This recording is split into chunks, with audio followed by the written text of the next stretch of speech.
सतनाम श्री वाहेगुरु जी। वाहेगुरु जी का खालसा, वाहेगुरु जी की फतेह। मेरे गुरु की प्यारी साध संगत जी, सबको मेरा सत श्री अकाल, नमस्कार जी, राम राम जी, साहिब बंदगी सतनाम जी। मेरे गुरु की प्यारी साध संगत जी, आज का विषय है, बहुत बड़ा विषय पर बात करेंगे। विषय है गुरु ग्रंथ साहब जी, जिसके ऊपर रामदूत ने, झूठे गुरुआ ने, गुरुद्रोही ने ये कहा है कि गुरु ग्रंथ साहब केवल सिखों का गुरु है, हिंदुओं का गुरु नहीं है। और हिंदू के लिए नहीं बोला कि गुरु मानियो ग्रंथ, केवल सिखों के लिए बोला है। सब सिखों को हुक्म है गुरु मानियो ग्रंथ, हिंदुओं को नहीं बोला है। तो आज इसका ऑपरेशन करेंगे, अच्छे से करेंगे। एक एक बात अच्छे से विवेक से सुने और विवेक की तलवार में अच्छे से धार लगाएं। हम तो ज्यों का त्यों आपके सामने रखेंगे, आपने देखना है, आपने नीर शीर का नबेड़ा करना है। तो मेरे गुरु की प्यारी साध संगत जी, ये रंभदूत बोलता है कि मैं गुरु प्रथा को खत्म करूंगा। गुरु गोविंद सिंह जी गुरु प्रथा को खत्म नहीं कर पाए, मैं खत्म करूंगा। तो जब ये पहले शुरू में आया, जब बोलता था ये कि मैं तुम्हें गुरु बनाने के लिए आया हूं, और अब ये बोलता है कि मैं तुम्हें चेला बनाने आया हूं,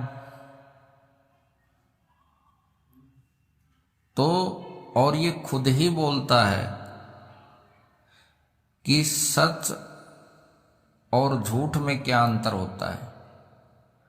सच कभी बदलता नहीं है और झूठ बदलता रहता है, परिवर्तन होता रहता है। तो अब आप ही हिसाब लगा लेना कि ये आदमी खुद बदल रहा है, खुद पलटी मार रहा है, आपके सामने ही हाथ पे सरसम हरी कर रहा है, और फिर भी आपको पता नहीं चल रहा है। फिर भी कुछ हमारे भाई तो निकल गए, लेकिन कुछ भाई फंसे हुए हैं इसके जाल में बुरी तरह से। कोई बात नहीं, उनको भी समझ में आएगी, क्योंकि बिरला ही निकल सकता है इसकी कैद से। जो निकलेगा इसकी कैद से वही बिरला होता है, वही शेर का बच्चा होता है जो इस गड्रिये से निकल जाता है। और जो यहां फंसा रहता है वो बिरला नहीं है भाई, वो शेर नहीं है भाई, वो भेड़ है, भेड़। और भेड़ को कसाई के पास बेचा जाएगा, उसकी ऊन भी बिकेगी और उसका मांस भी बिकेगा, ये ध्यान में रख लेना। तो भाई, जो ये रामदूत बोलता है कि गुरु ग्रंथ साहब केवल सिखों का गुरु है, तो आज आप भी इससे सवाल करिए, पूछिए। आज हम आपको ये जवाब देते हैं। इसको पूछने के लिए आप कोई भी इसको पूछना, जो गुरु ग्रंथ साहब से प्रेम करता है वो मेरा भाई, इससे सवाल करना। ये बोलता है कि वो केवल सिखों का गुरु है गुरु ग्रंथ साहब। तो भाई अगर वो सिखों का गुरु है तो फिर यहाँ पे रामानंद जी क्या कर रहे हैं, जयदेव जी क्या कर रहे हैं? ये तो पक्के हिंदू हैं, पक्के ब्राह्मण। इनसे पक्का ब्राह्मण, पक्का हिंदू कोई भी नहीं है। तो पक्का ब्राह्मण, पक्का हिंदू फिर गुरु ग्रंथ साहब में क्या कर रहे हैं? जयदेव जी और रामानंद जी, परमानंद जी। इसका जवाब मांगो इससे। दूसरी बात पे ये बोलता है कि सिखों का ही गुरु है, तो फिर वहां मुस्लिम क्या कर रहे हैं?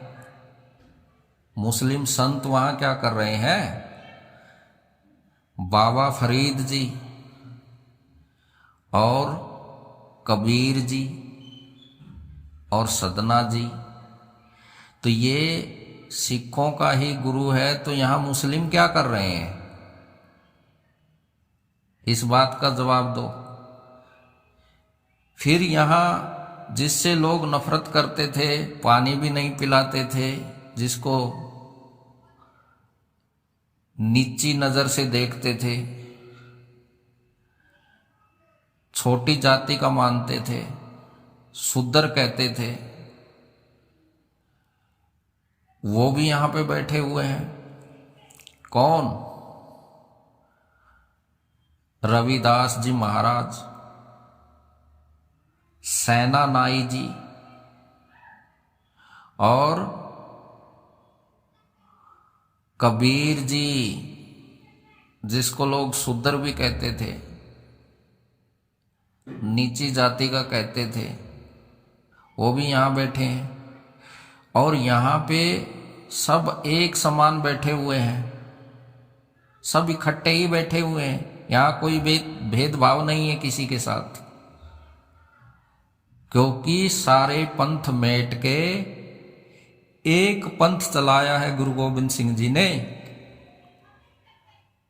सबको एक जगह एकादश खिड़की बनी, जहां बैठे संत सुजान। तो इसको सवाल पूछो साध संगत जी। सिखों का 11वां गुरु गुरु ग्रंथ साहब है। एकादश खिड़की जिसको कहते हैं, शब्द गुरु 11वां गुरु जिसको कहते हैं, तो वो शब्द गुरु की सैन गुरु गोविंद सिंह जी ने दी है कि हमारा और तुम्हारा सबका गुरु गुरु ग्रंथ साहब है। सबसे पहले गुरु गोविंद सिंह जी ने अपना शीश झुकाया है गुरु ग्रंथ साहब के आगे। जिसने इस दुनिया में किसी के आगे अपना शीश नहीं झुकाया, अपने बाप की कुर्बानी दे दी, चारों साहिबजादे कुर्बान कर दिए, लेकिन किसी के आगे झुके नहीं, शीश नहीं झुकाया। उन गुरु गोविंद सिंह जी ने अपना शीश कहाँ झुकाया? गुरु ग्रंथ साहब के आगे झुकाया। 5 पैसे रखे, नारियल रखा और बोला, मेरा और तुम्हारा सबका आज के बाद एक ही गुरु रहेगा, गुरु ग्रंथ साहब। 11वें गुरु को गुरु गद्दी दे दी और सबसे पहले खुद उस गुरु ग्रंथ साहब के प्रथम सिख बने गुरु गोविंद सिंह जी। एक गुरु सिख ने पूछा था, क्या गुरु ग्रंथ साहब जी आपसे भी बड़ा गुरु है? तो गुरु गोविंद सिंह जी ने जवाब दिया था उस गुरु सिख को। बोल रहा था कि हमने किसी के आगे, किसी सरकार के आगे अपना शीश कभी झुकाया? तो बोले, नहीं गुरुजी, तो बोला हमने गुरु ग्रंथ साहब के आगे, केवल गुरु ग्रंथ साहब के आगे अपना शीश झुकाया है। तो जिस तुम्हारे गुरु ने किसी के आगे अपना शीश नहीं झुकाया, तुम्हारे उस गुरु ने गुरु ग्रंथ साहब के आगे शीश झुकाया है।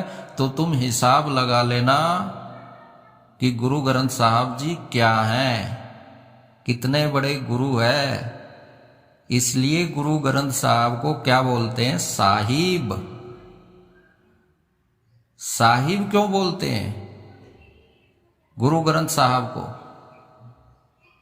क्योंकि 11वें गुरु की सैन है वो, एकादश खिड़की है वो, 11वां गुरु है। और 11वां गुरु कौन होता है? साहिब होता है। तो अब इस रमदूत को सवाल करो कि तुम्हारा कौन सा गुरु है? 12वां गुरु है क्या? बताओ कौन सा गुरु है तुम्हारा? गुरु ग्रंथ साहब ही 13वां पंथ है। क्यों? क्योंकि 5505 का कोड डिकोड किया है, जिसके ऊपर ये पंथ चल रहा है। गुरु गोविंद सिंह जी ने 5505 का कोड खोला है। वचन किसका था? वाणी किसकी थी? कबीर साहब जी की थी। कौन सी वाणी थी? जब आएगा 5505 मेरा वचन, तब होगा साचा। तो ये कोड सब लोग अपने ऊपर फिट करने की कोशिश कर रहे थे। ये रमदूत भी अपने ऊपर फिट कर रहा था इस कोड को। लेकिन भाई, जिसकी वाणी उसी के ऊपर फिट होगी। किसी की वाणी किसी के ऊपर फिट नहीं हो सकती। ये कबीर साहब की वाणी थी, 10वें अवतार के ऊपर फिट होनी थी।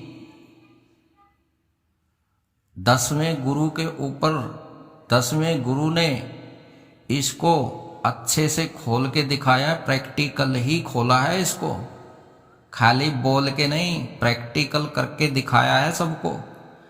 क्या होता है 5505 का कोड? आज तक ये कोई नहीं बता पाया। एक बार और दोहराता हूं, गुरु की प्यारी साध संगत जी, अच्छे से समझ लेना इस 5505 के कोड को। पच पन, पच का मतलब 5, पन का मतलब अमृत पान। 5 प्यारों को अमृत पान करवाया। ये तो हो गया 55। अब बचा है 5505। अब 100 के पीछे भी 5 लगा है, 5505। अब 100 का भेद बताया, 100 का 100 पूरा कर दिया गुरु गोविंद सिंह जी ने। किसके आगे? फिर 5 के आगे। 5505 में 3 5 आते हैं और उसका अर्थ क्या बनता है?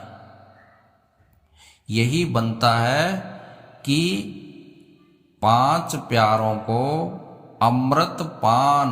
55 का अर्थ होता है 5, और उसको 5 को अमृत पान करा दिया तो क्या बन गया? 55। और फिर 100 का भेद बता दिया। 5500 किसको बता दिया? 5 को।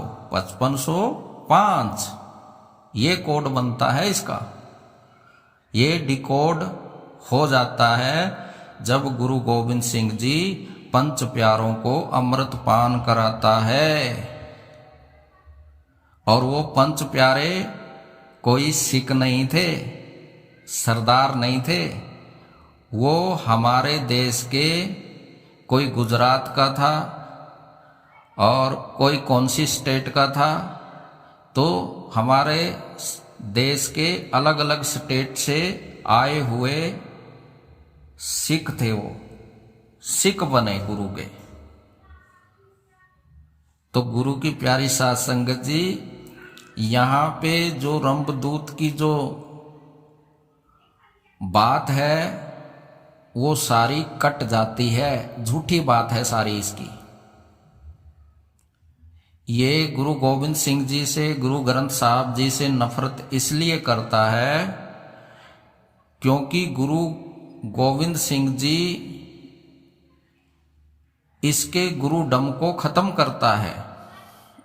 गुरु ग्रंथ साहब जी गुरुवाद को खत्म करता है, तो इस करके इसको नफरत है गुरु ग्रंथ साहब से। लेकिन अपनी दुकान चलाने के लिए ये गुरु ग्रंथ साहब में से वाणी निकालता है। तो इसको सवाल करो, भाई जब ये गुरु ग्रंथ साहब सिखों का गुरु है तो तुम इसमें से वाणी क्यों निकालते हो? तुम रामानंद जी की वाणी पढ़ाओ ना, क्योंकि तुम ब्राह्मण हो, सनातनी हो। तुम रामानंद जी की वाणी पढ़ाओ, जयदेव जी का ग्रंथ पढ़ाओ, क्योंकि ये थे पक्के ब्राह्मण, सनातनी पक्के। तो कबीर जी को भी मत सुनाओ, क्योंकि कबीर जी मुस्लिम थे। कबीर जी तो मुस्लिम थे, तो फिर तुम बोलते हो कि मैं तो कबीरपंथी हूं। तुम कृष्ण जी का ज्ञान दो, कबीर जी का ज्ञान क्यों दे रहे हो? वो तो मुस्लिम थे भाई, क्योंकि तुमने भेदभाव किया है। ये गुरु ग्रंथ साहब ने भेदभाव नहीं किया किसी से, उन्होंने तो सबको शरण दी है, एक जगह एक समानता दी है। राम कबीरा एक भया है, सके ना कोई पहचानी। उन्होंने तो कबीर, नानक, फरीद, रविदास सबको एक किया है और 11वें गुरु की सैन दी है। एकादश खिड़की बनी, तो तेरी एकादश खिड़की नहीं है। क्यों? क्योंकि गुरु ग्रंथ साहब तेरा गुरु नहीं है। तू बोलता है ये तो सिखों का गुरु है, हमारा गुरु नहीं है। तो तू एकादश खिड़की को नहीं मानता है, शब्द गुरु को नहीं मानता है, क्योंकि सिखों का गुरु तो 11वां गुरु शब्द गुरु है, 13वां पंथ है, 5505 है। तो तू 5505 को नहीं मानता है, 13वें पंथ को नहीं मानता है, शब्द गुरु को नहीं मानता है, तो फिर अपनी ऐसी तैसी करैनों को भौंकता है कुत्ते की तरह यहां पे। तो आने वाले समय में इसका पूरा पर्दाफाश करेगी संगत।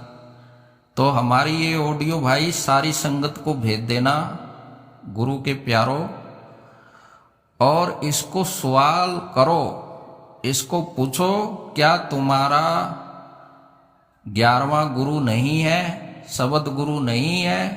क्या तुम्हारा 5505 का कोड, 5505 का सत्य कबीर साहब की वाणी, इसको तुम नहीं मानते हो? क्योंकि ये 5505 के ऊपर 13वां पंथ चल रहा है, गुरु ग्रंथ साहब। तो साध संगत जी ये सवाल जब करोगे ना, तो इसको भागने के लिए जमीन कम पड़ जाएगी रमदूत को, क्योंकि जहां भी जाएगा इसे कबीर जी दिखेंगे, जहां भी जाएगा इसको गुरु गोविंद सिंह जी दिखेंगे, इसको संत ही संत दिखेंगे, जिसको ये अलग अलग मान रहा है। जिसमें ये भेदभाव करता है, कबीर साहब 1 नंबर पे, गुरु नानक जी 2 नंबर पे। भाई गुरु गोविंद सिंह जी ने तो किसी से कोई भेद नहीं किया, उन्होंने तो 1 नंबर 2 नंबर का सिलसिला ही खत्म कर दिया, सबको 1 नंबर पे बिठा दिया उन्होंने। तो 11वीं खिड़की में वहां पे सब एक हैं, और ये शरीर को देख रहा है। कबीर जी को अलग मान रहा है, गुरु नानक जी को अलग समझ रहा है। ये गधे का बच्चा बोलता है मैं मूल ज्ञान लेके आया हूं। तो इसके मूल ज्ञान की जड़ निकाल के आपको दिखा रहा हूं साध संगत जी। मूल ज्ञान को बोलता है ये कि जड़ में पानी डालो, जड़ में पानी डालो, फूल पात उगाएं। लेकिन इस रंभदूत को ये नहीं पता कि ये तेरा पेड़ जड़ से उखाड़ दिया जाएगा जड़ से, क्योंकि जब पेड़ जड़ से उखाड़ दिया जाता है तो फिर वो पैदा नहीं होता है। तो इसलिए इसको ये नहीं पता है। ये बोलता है, इसके ऊपर एक वाणी आई है साध संगत जी, मैं आपके सामने रखना चाहता हूं। जड़ में पानी डालो तुम चाहे पानी डालो पत्तों पर, जड़ में पानी डालो तुम चाहे पानी डालो पत्तों पर। पानी डालने वाला कौन है, ये फैसला कर लो यहीं पर ये बोलता है कि पत्तों पे पानी नहीं डालना है, जड़ में पानी डालना है। लेकिन हम बोल रहे हैं कि हमारा साहिब, हमारा परमात्मा हमें बता रहा है कि भाई तुम चाहे जड़ में पानी डाल लो और चाहे पत्तों पे पानी डाल लो। लेकिन ये देखो कि पानी डालने वाला कौन है उस पेड़ में, फैसला कर लो यहीं पर इस बात का। क्योंकि जो पेड़ बोया गया है, जिसकी जड़ में तुम पानी डाल रहे हो, वो जड़ से उखड़ेगा एक दिन,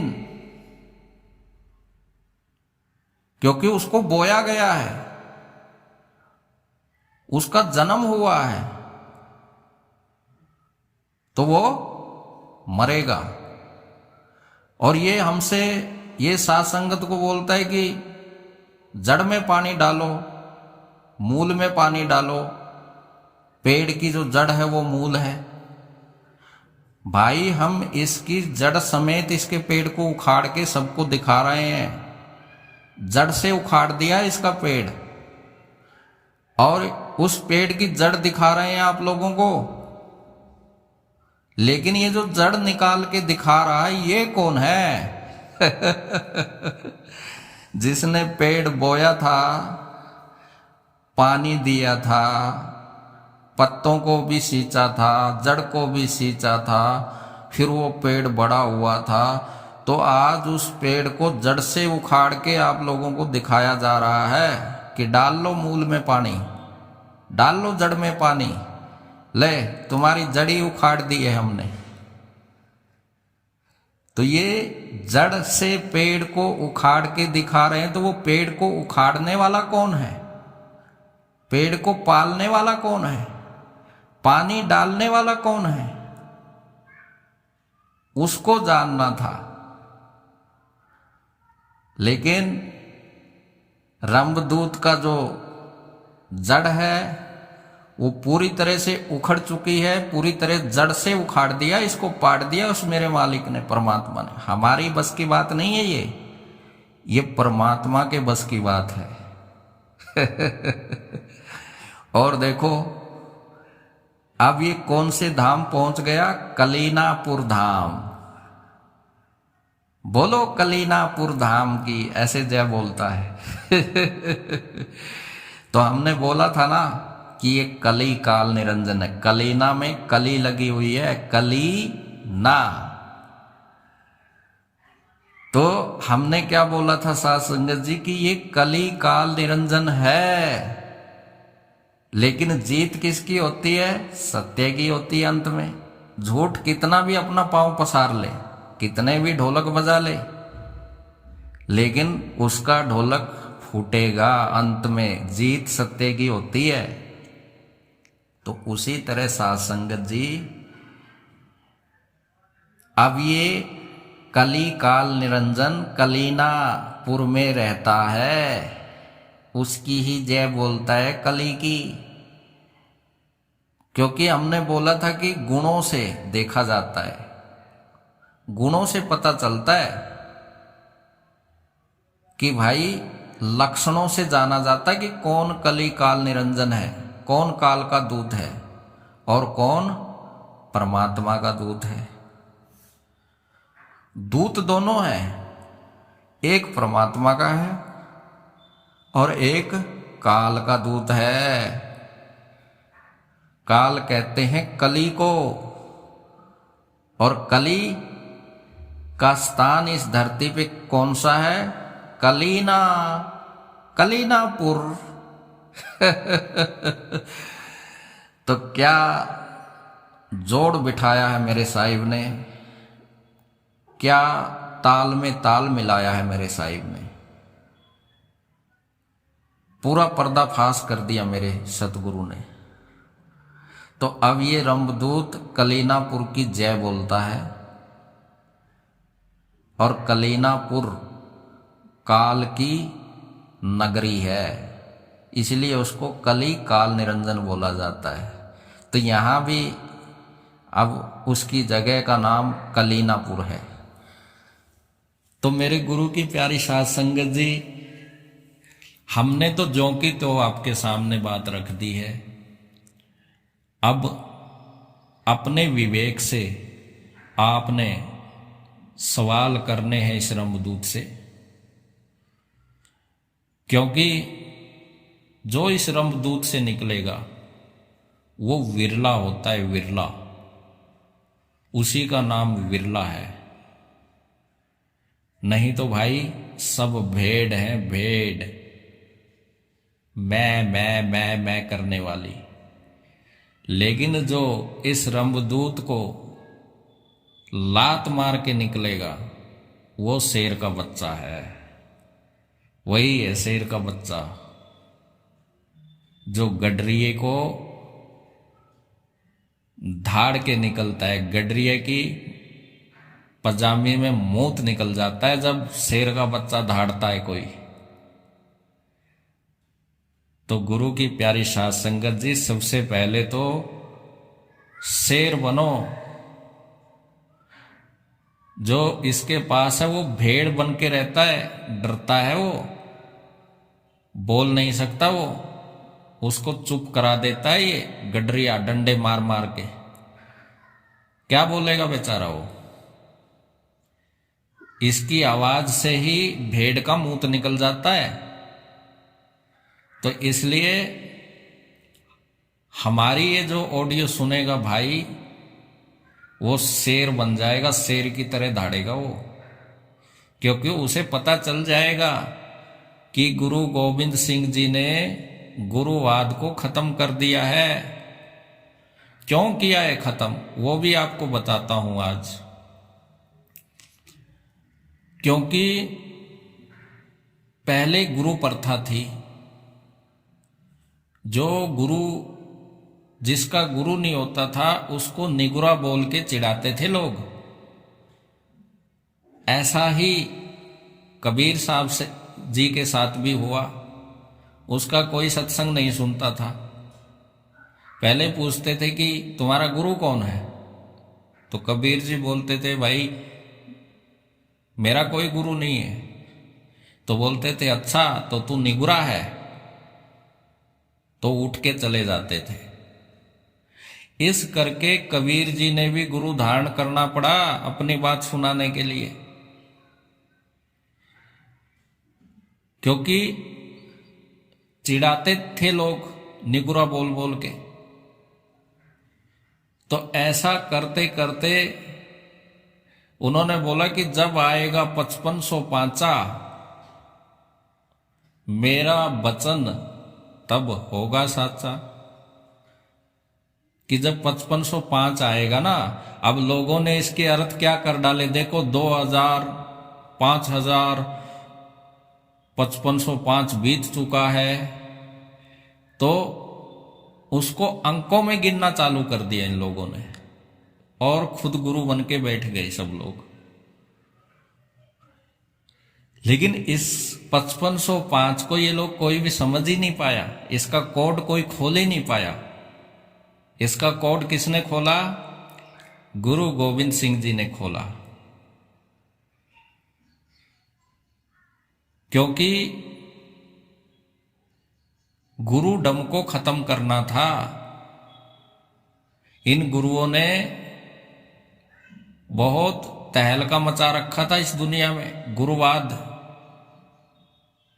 नकली के गुरु इतने बढ़ गए थे, इतने बढ़ गए थे। इसलिए गुरु गोविंद सिंह जी ने क्या किया कि आगे तुमको कोई निगुरा नहीं कहेगा। मैं तुम्हें एक ऐसा गुरु दे के जा रहा हूं कि अगर तुम्हें बोले कि तुम्हारा गुरु कौन है, तो तुम बोलना कि हमारा गुरु गुरु ग्रंथ साहिब है। तो वो तुम्हें कोई निगुरा करके चिढ़ाएगा नहीं। मैं सबको गुरु वाला बना के जा रहा हूं। इसलिए बोला सब सिक्कन को हुक्म है, गुरु मानियो गुरु ग्रंथ। अगर तुम्हें कोई निगुरा बोल रहा है ना, तो उसको बोल देना कि हमारा गुरु गुरु ग्रंथ साहिब है। तो उसकी जीभ कट जाएगी वहां पे हरामजादे की, जो तुम्हें चिढ़ा रहा है निगुरा करके। तो मेरे गुरु की प्यारी साध संगत जी, समझो इस बात को। ये गुरु गोविंद सिंह जी से नफरत क्यों करता है ये रमदूत? इसलिए ही करता है क्योंकि इसका गुरुवाद का जो कीड़ा था, उस कीड़े को उठा के पटक दिया गुरु गोविंद सिंह जी ने, मार दिया वो गुरुवाद का कीड़ा। तो ये कीड़ा कुदकता है इसका गुरु बनने का, पंथ चलाने का। क्योंकि पंथ का भी खत्मा कर दिया। क्योंकि सारे पंथ मेट के एक ही पंथ चलाऊं, तो वो पंथ कौन सा है? खालसा पंथ है। गुरु ग्रंथ साहिब का ही पंथ है वो। उसी को सिख पंथ कहते हैं। सिख का मतलब क्या होता है? सिख का मतलब होता है ये सारा जगत उस शब्द गुरु का चेला है। सारा जगत। जब बच्चा गर्भ में होता है तो वो ना हिंदू होता है ना मुस्लिम होता है, उसका कोई धर्म नहीं होता है। उसका एक ही धर्म होता है। वो क्या होता है? उसकी तार केवल शब्द गुरु से जुड़ी होती है। इसलिए वो गुरु का सिख है केवल, बस। ये तो बाहर आके हम बना लेते हैं, कोई हिंदू, कोई मुस्लिम, कोई फलाना, कोई ढिमका। लेकिन गर्भ में बच्चा केवल गुरु का सिख ही होता है। वो बात गुरु गोविंद सिंह जी ने कहा है कि सब सिखन को हुक्म है, सारे ही गुरु के सिख हैं। अकेला मैं ही गुरु का सिख नहीं हूं। सब उसी गुरु के सिख हैं जिस गुरु का मैं सिख हूं। तो ये बोला है गुरु गोविंद सिंह जी ने। और ये रमदूत कहां लेके चला गया? रे रमदूत, ये है तेरा 2 कौड़ी का ज्ञान। तो तेरे ज्ञान को अब जड़ से उखाड़ा जाएगा और सारे जगत को दिखा दिया जाएगा कि ले देख लो भाई, रमदूत का मूल ज्ञान जड़ से उखड़ गया है। तो अभी समय यही आएगा। अब इस कली काल निरंजन की पूरी वाट लगाया जाएगा। ये कहीं भी जाएगा, इसको छोड़ा नहीं जाएगा अब की बार। इसने जो जीवों को भरमाया है, लूट लूट के खाया है, पूरा हिसाब इससे लिया जाएगा आने वाले समय में। क्योंकि जो संगत जागेगी वो हिसाब मांगेगी। जो नहीं जागेगा वो तो नहीं मांगेगा, लेकिन जो जागेगा वो इससे हिसाब मांगेगा। क्योंकि वो समझ जाएगा कि मैं काल के चक्कर में फंस गया हूं। मेरे गले में काल का फंदा डला है, कंठी। ये काल की कंठी है, कलीनापुर वाले काल की। कली काल निरंजन कलीनापुर धाम, उसकी कंठी है ये।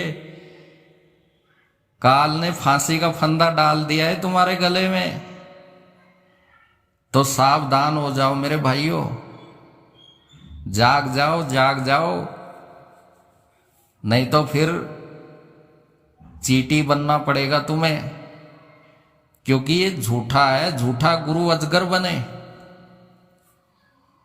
और 184 में जाएगा और सारी संगत चींटी बन के इसका ही मांस खाएगा, क्योंकि झूठा गुरु के लिए बोला है, और झूठा इस दुनिया में इसके जितना झूठा कोई है ही नहीं है। देखो कितनी झूठ बोलता है, सारी दुनिया जानती है, कितने वादे करता है, सारी दुनिया जानती है।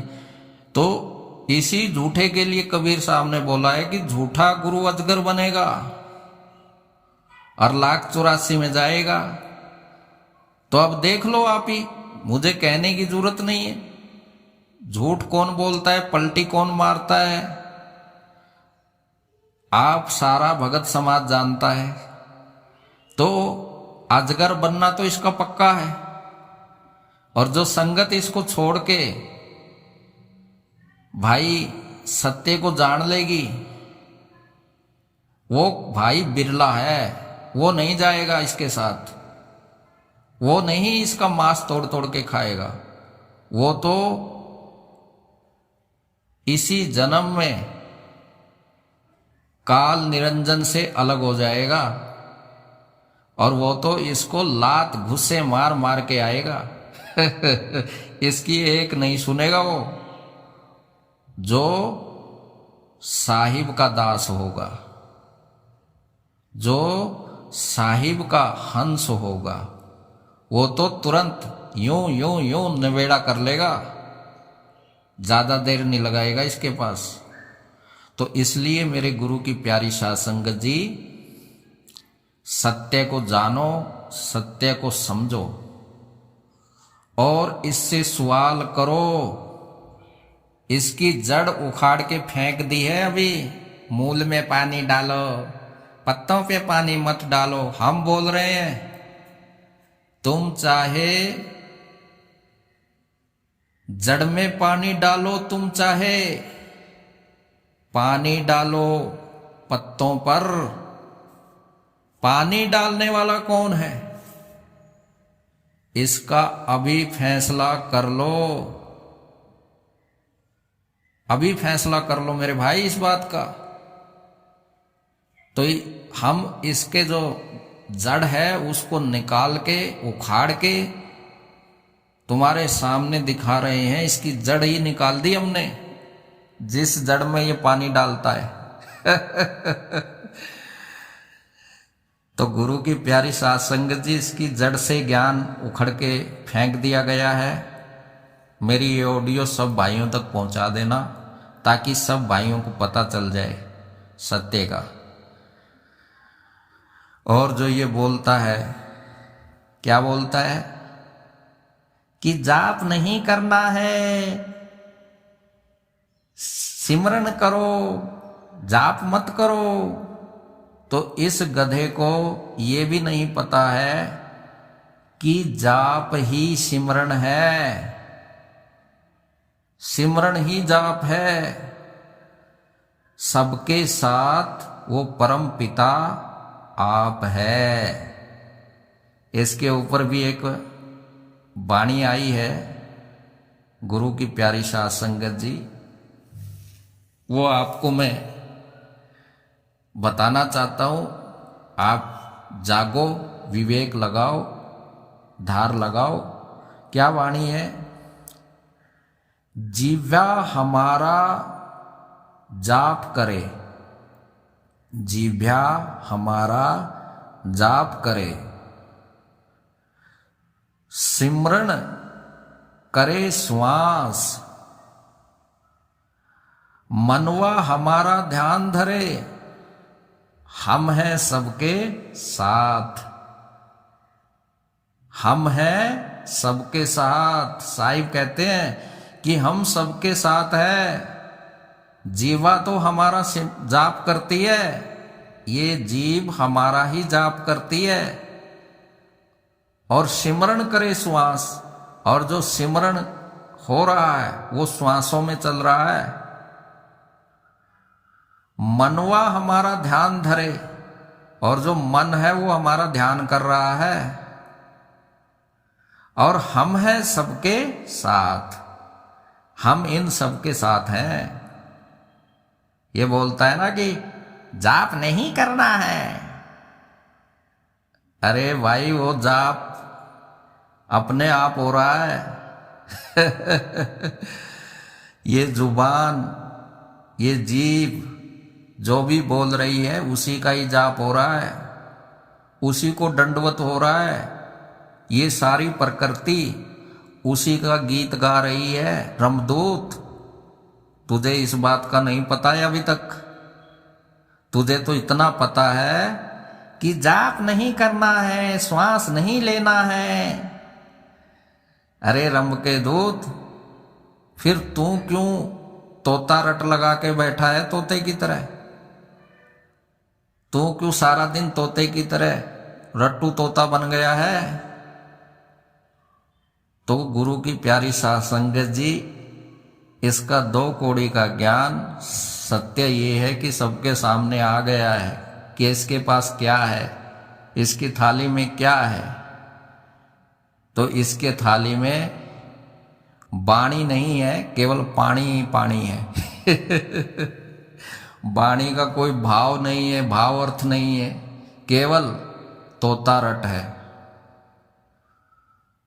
तो गुरु की प्यारी साध संगत जी, आप समझ जाओ और गुरु ग्रंथ साहिब को समर्पित हो जाओ। अब आने वाले समय में इंटरनेट आ गया है, अब गुरु ग्रंथ साहब का प्रकाशित हो रहा है सारे जगत में। अमेरिका में अभी गुरु ग्रंथ साहब के ऊपर पिक्चर बन रही है,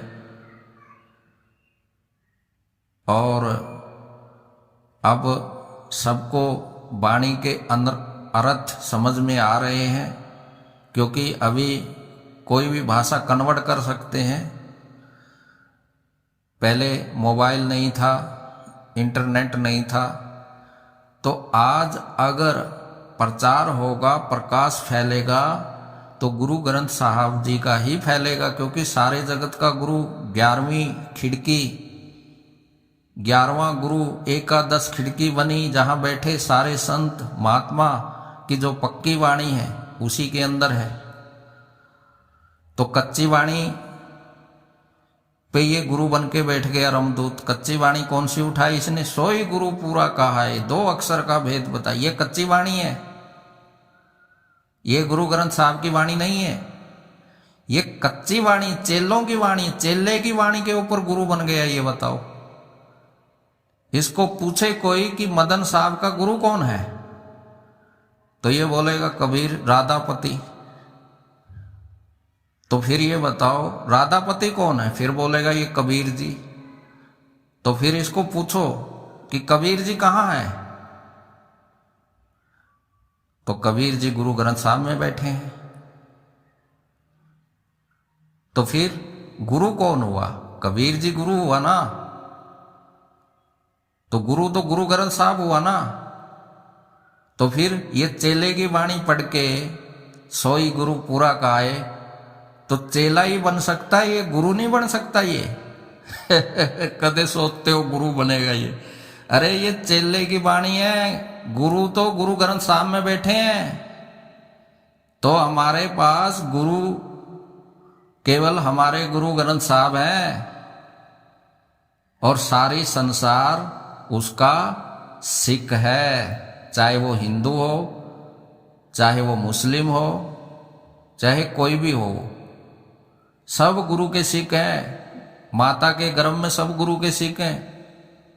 बाहर आके चाहे तुम उसको कुछ बना लो, वो तुम्हारी प्रॉब्लम है, लेकिन गुरु जी ने तो सीधा बोल दिया कि सब सिखों को हुक्म है।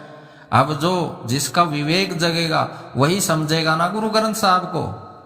जिसका विवेक ही नहीं जगा वो क्या समझेगा गुरु ग्रंथ साहब को? हीरे को? हीरे को तो जौहरी ही परखेगा ना भाई। तो इसलिए जिसकी समझ बढ़ जाएगी,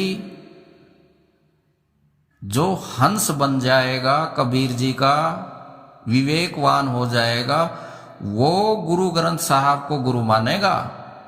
और जिसका विवेक नीचे सतर का है, उसको क्या पता गुरु ग्रंथ साहब क्या चीज है। तो इसलिए मेरे गुरु की प्यारी साध संगत जी, अपने विवेक को बढ़ाओगे जभी तुम गुरु ग्रंथ साहब को समझ पाओगे। ऐरे गहरे खैरे नत्थू का काम नहीं है ये, समझे? क्योंकि वहां पर सबके गुरु, सारे धर्म के गुरु वहां पर एक समान है। एकादश खिड़की वही गुरु की सैन है जो गुरु गोविंद सिंह जी ने दी है। गुरु गोविंद सिंह संत हैं, सिपाही हैं, गोविंद है, गुरु हैं और चेले भी हैं। आपे गुरु आपे चेला,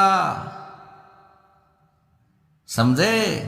तो ये आपे गुरु आपे चेला जो डायलॉग मारते हो तुम लोग, ये किसका वाणी है? गुरु गोविंद सिंह जी का वाणी। उसने किया था, आपे गुरु आपे चेला एक समान कर दिया था। पंच प्यारों को अमृतपान छक लिया था उसने। अपने चेलों से क्या कोई गुरु अपने चेलों को गुरु बनाएगा और खुद उसका चेला बन सकता है? कोई है? कोई है? एक ही है वो है गुरु गोविंद साहिब,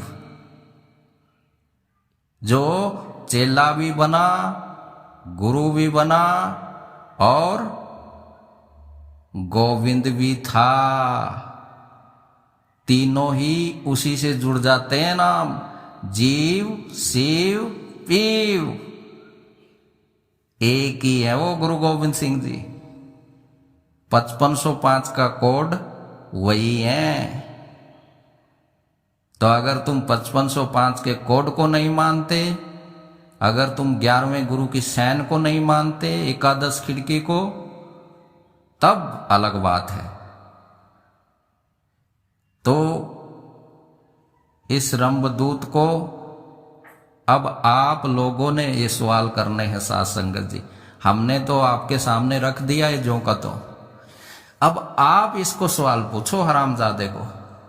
हरामजादा इसको मैं क्यों बोल रहा हूं? क्योंकि ये गुरु गोविंद सिंह जी को डरपोक बोलता है साध संगत जी। ये कबीर जी को और गुरु नानक जी को 1 नंबर 2 नंबर में तोलता है साध संगत जी। और इसको ये नहीं पता है कि राम कबीरा एक भय हैं, सके ना कोई पहचानी। लेकिन ये शरीर देख रहा है, ये कबीर जी को अलग मानता है और गुरु नानक जी को 2 नंबर पे मानता है। बताओ, ये नहीं देख रहा कि वो एक राम कबीरा एक है। वो एक हो चुके हैं, एक में एक हो चुके हैं वो गुरु नानक जी, कबीर जी और गुरु गोविंद सिंह जी। गुरु गोविंद सिंह जी को अलग मानता है ये, बताओ।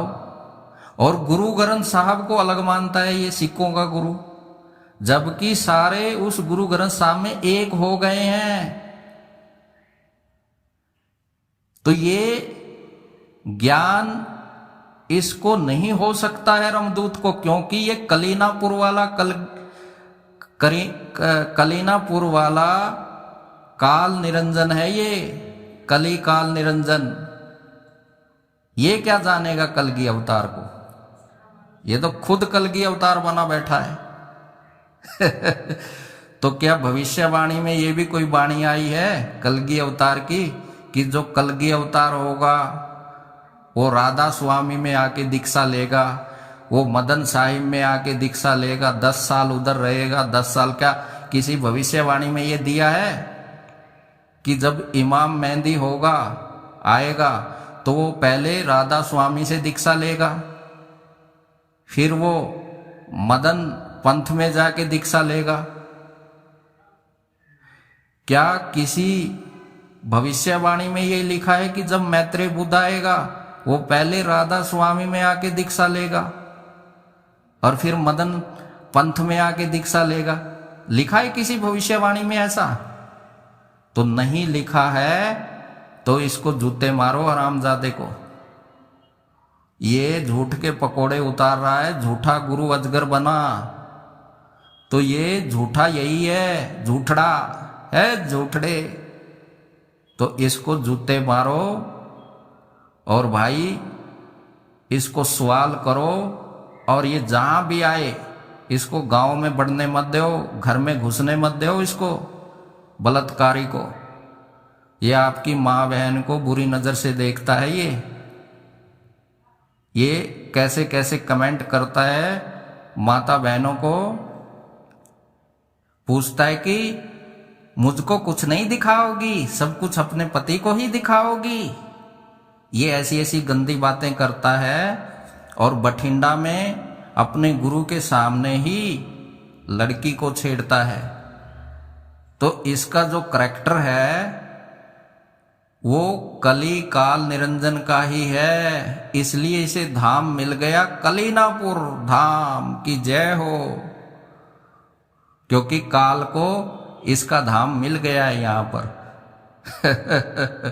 तो इसलिए परमात्मा धीरे धीरे आपको इसकी असलियत दिखाता रहेगा साध संगत जी।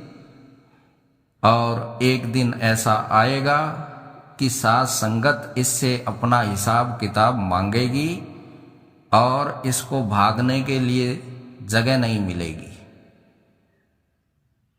और बन लेना गुरु, और बनाएंगे इसको गुरु। गुरुवाद का जो कीड़ा खुदक रहा है वो मर जाएगा इसका आने वाले समय में, क्योंकि धीरे धीरे गुरु ग्रंथ साहब का प्रकाश फैलता ही जा रहा है जब से इंटरनेट आया है।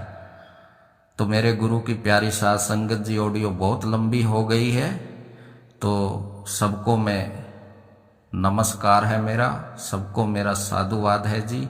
और ये हमारा ऑडियो रंभदूत के चेलों तक पहुंचाएं ताकि वो भाई निकल जाएं इस कली काल की जाल से, इसके पिटने से पहले पहले निकल जाएं, क्योंकि आने वाला समय इसकी बहुत धुलाई करने वाले हैं। क्यों? क्योंकि इसने जो ज्ञान परोसा है उसकी जड़ निकल चुकी है। ये जो जड़ में पानी डालता है उस जड़ को ही हमने निकाल के फेंक दिया है। अब डाल ले, कहां पे पानी डालेगा? तो भाई वाहेगुरु जी का खालसा, वाहेगुरु जी की फतेह। नानक नाम चढ़दी कला, तेरे भाणे सर्वत का भला। साहेब बंदगी सतनाम जी, सब संतों को मेरा साधुवाद, प्रेम बंदगी सब संतों को, शहीदों को, सबको मेरा नमस्कार है, सबको मेरा प्रणाम है, दंडवत प्रणाम है। सारे संतों की, सारी साध संगत की सदा ही जय हो, सदा ही जय हो। साहेब बंदगी सतनाम, सतनाम जी।